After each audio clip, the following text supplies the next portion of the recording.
défense et la représentation internationale. Mais on a tout fait pour qu'il ne soit pas un exilé à Carthage.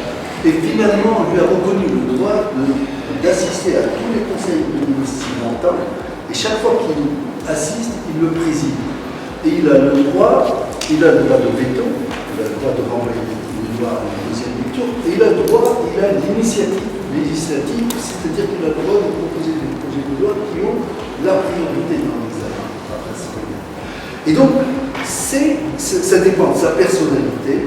Si c'est un homme qui a une vision, si c'est un homme fort politiquement, il va jouer un rôle de leadership. Il ne va pas assister pour la photo au Conseil des ministres, mais il va participer au débat. Il n'a pas le pouvoir de décision, c'est le Conseil qui va décider, mais il le fera de manière à convaincre le gouvernement et à le pousser à prendre des initiatives. Il aura des moyens de pression diverses. Il n'aura pas un pouvoir personnel comme c'était le cas, mais il a un certain pouvoir et il va dépendre de la force de sa personnalité et de son caractère.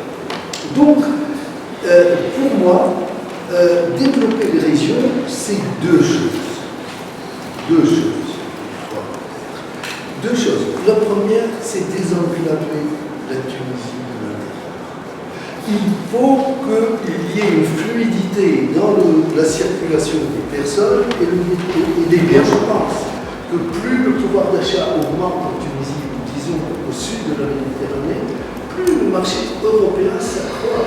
Parce que ce n'est pas qu'en termes de nombre de consommateurs, mais le pouvoir d'achat des consommateurs est une composante du marché. Donc plus le niveau de vie s'élève en Tunisie, plus l'Europe a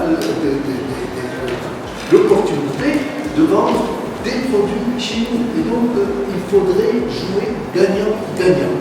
Et donc ce qui n'a pas marché jusque-là, nous, du côté tunisien, l'ancien régime l'a fait, il a mis en place l'ensemble, le cadre juridique, tout ce qu'il faut pour un libre-échange avec l'Europe.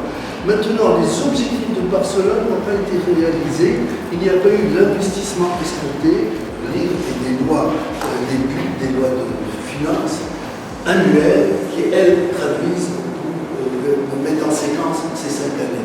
Donc moi, je ne vais pas jouer avec les chiffres, je peux le faire, mais je pense que l'essentiel, c'est de diagnostiquer la situation, de donner l'orientation, l'objectif et d'entraîner l'État et la société à réaliser cet objectif. Donc, peut-être que je ne vais pas aller dans des détails, je pourrais le faire éventuellement, mais je pense que ce n'est pas l'essentiel, ce n'est pas dans ma conception ce qu'on attend d'un leader politique. À mon avis, dans le domaine international, comme dans toute autre chose, il faut avoir clair quels sont les objectifs que vous poursuivez dans le domaine international. Mais avant cela, à propos de l'image de la Tunisie, je crois que d'abord, on a eu une sympathie universelle. Le jasmin est devenu le symbole de la résistance en Chine et en Australie, on parlait de la Tunisie. Donc, premier moment, c'était l'engouement, c'était l'euphorie. Deuxième moment, la déception. Comme chez nous, la révolution des barbus plutôt que la révolution des jasmins, l'incompétence, etc. Et l'image a été cassée et cela s'est traduit en termes économiques, en termes d'investissement étranger ou de flux touristiques extérieurs. Donc cela se conçoit. Mais depuis